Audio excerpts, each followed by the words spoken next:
Olá pessoal, estou aqui para falar um pouco com vocês a respeito do depoimento das testemunhas, da colheita da prova testemunhal.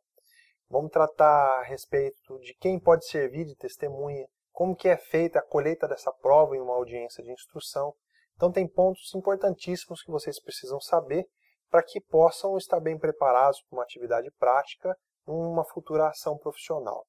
Bom, a primeira pergunta que a gente deve responder é: qualquer pessoa pode servir de testemunha? Qualquer pessoa pode prestar um depoimento mediante o compromisso de dizer a verdade em juízo? O Código diz que todas as pessoas podem ser ouvidas como testemunha. E ele abre um exceto, dois pontos. Aquelas pessoas que forem consideradas incapazes, aquelas pessoas que por lei são consideradas impedidas e aquelas que são consideradas suspeitas. Vamos ver ponto a ponto o que a lei diz sobre a incapacidade, sobre o impedimento e sobre a suspeição.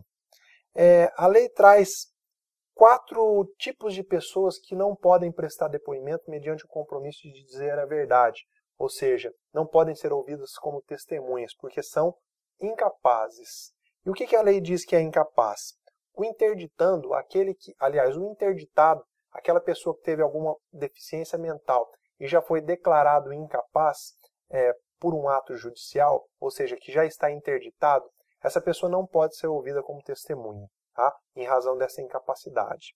A lei também considera incapacidade aquele que, embora não tenha sido interditado, mas que tinha uma incapacidade mental ao tempo dos fatos ou ao tempo do depoimento. Como que o juiz vai ouvir em juízo uma pessoa que tem uma incapacidade mental? Qual é a segurança que essa pessoa vai transmitir ao juízo sobre os fatos que ela está falando? Por isso até que o Código já se adianta e diz que esse tipo de pessoa é incapaz de prestar o depoimento. A lei também atribui a incapacidade ao menor de 16 anos. É uma presunção de que o menor de 16 anos ele não tem capacidade para prestar o depoimento, para servir como testemunha. E também a lei reputa como incapaz o cego e o surdo. Quando o depoimento a ser prestado, necessita dessas percepções que faltam. Como que eu vou colher o depoimento de um surdo, por exemplo, se é interessante para a resolução do processo saber quantos disparos de arma de fogo foram proferidos? Se essa pessoa não viu a quantidade de disparo, ela não vai saber responder porque lhe falta a percepção da audição. Esses, então, são os incapazes, aquelas pessoas que a lei fala que não podem ser ouvidas como testemunha. E a lei fala também, traz o rol dos impedidos. Então, são os incapazes primeiro e agora os impedidos. Quem são os impedidos? Quem são as pessoas que a lei fala que não podem ser ouvidas como testemunha? O primeiro rol de pessoas são aquelas que têm alguma relação de parentesco com as partes.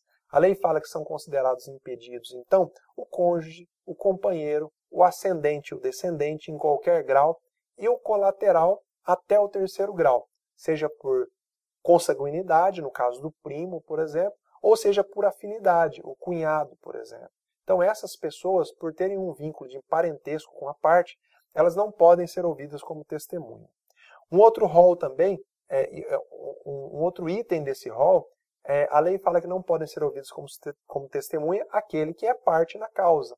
Vamos imaginar um processo com 3 autores. O réu não pode pedir que um dos autores seja ouvido como sua testemunha. Afinal de contas, ele é parte na causa, ele está então impedido de servir como testemunha. Também não pode servir como testemunha aquele que intervém no processo em nome da parte, como o tutor, como o representante da pessoa jurídica, como o advogado ou qualquer pessoa que já tenha de alguma forma assistido uma das partes.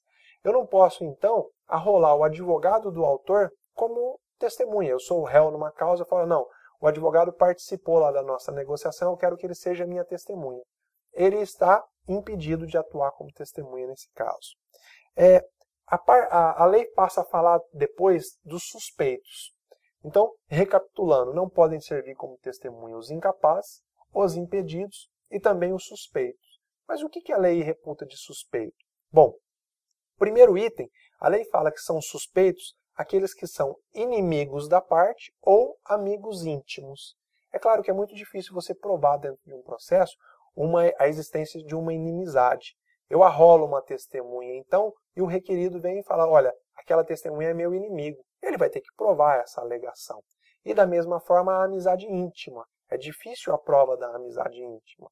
É claro que hoje, como as pessoas expõem a sua vida particular, principalmente na internet, nas redes sociais, essa prova ficou um pouco mais fácil. Então, sempre quando você, advogado de uma parte, for analisar o rol de testemunha da outra parte, procura dar uma olhada em Facebook, Instagram, nas principais redes sociais, para ver se aquela pessoa arrolada como testemunha não tem uma amizade íntima com quem a arrolou. Porque se tiver, vai cair nesse rol de suspeito e essa pessoa não vai poder ser ouvida. Também é considerado suspeito, para ser ouvido como testemunha, aquele que tem interesse no litígio, que tem interesse no objeto do processo. Então, autor e réu estão demandando e eu sou credor do autor. Eu tenho total interesse que o autor ganhe para eu poder receber aquilo que ele me deve. Então, se eu for arrolado como testemunha, eu vou ter que ser considerado suspeito, porque eu tenho interesse no resultado do processo. Eu quero que uma das partes saia vencedora. Então, qual é a regra? Todas as pessoas podem ser ouvidas como testemunha, exceto as incapazes, as impedidas e as suspeitas. É lógico que o juiz, dependendo da circunstância do processo, ele pode até ouvir essas pessoas. A lei diz que o juiz pode ouvir os menores, pode ouvir os impedidos e os suspeitos. Só que essas pessoas não serão ouvidas como testemunha. O que isso quer dizer? Elas não prestam depoimento sob o compromisso de dizer a verdade. Elas são ouvidas como informantes do juízo. Ao final, no momento de prolatar a sentença, o juiz vai considerar de uma maneira diferente essa prova. Esse depoimento prestado pelos informantes não vai poder ter o mesmo valor do depoimento prestado pelas testemunhas. Compete ao juiz fazer essa avaliação. Vamos falar agora da ordem de produção da prova testemunhal. O artigo 456 do Código de Processo Civil traz a ordem da oitiva. Primeiro ouve-se as testemunhas do autor e depois ouve-se as testemunhas do requerido.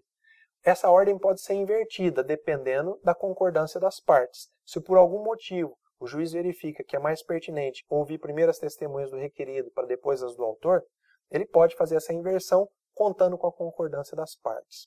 O artigo 457 fala que o primeiro ato do juiz é fazer a qualificação da testemunha. Então a testemunha chega na frente do juiz, o juiz pergunta o seu nome, pergunta toda a sua qualificação e pergunta informações sobre o parentesco, para ver justamente se essa pessoa está impedida, se ela é suspeita ou se tem algum tipo de incapacidade.